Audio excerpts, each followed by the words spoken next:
supported hip airplanes with the dumbbells. Excellent exercise to mobilize your hip, to strengthen your internal and external rotators of the hip, to improve the hip stability, to improve your balance, to improve your core stability, to improve the neuromuscular coordination between the core and the lower extremity of the body, and much more than that. So here's how we can do it. You can take support of a wall or a door. So I want you to stand away from it, one hand distance. Okay, one hand distance, and make sure as you're bending forward, as you're placing your hands against the door or a wall, there is some amount of elbow flexion happening. So the elbow is shy of lock. Okay, it is slightly bent.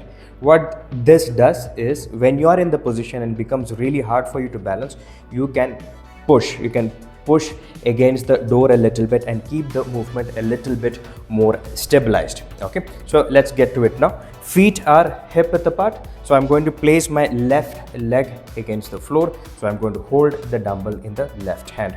Now from this position, same as the standing hip airplanes, hinge the hip back, simultaneously bend the knees a little bit, pull back the hip as far as you can. Make sure you're feeling a good amount of stretch in the glutes and the hamstring. It just means that it is able to stabilize both the hip and the lower back. Now your upper body needs to come somewhere close to a parallel position to the floor.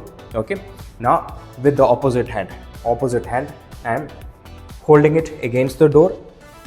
Stabilize the position as much as you can. Now the left hand I am going to bring it towards the opposite side of the body like this. Okay, leave it free but hold a very tight grip against it.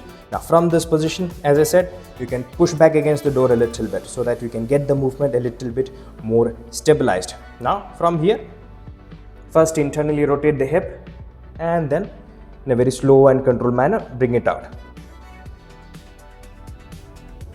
There is no other movement happening with the body except for the left hip moving in and out.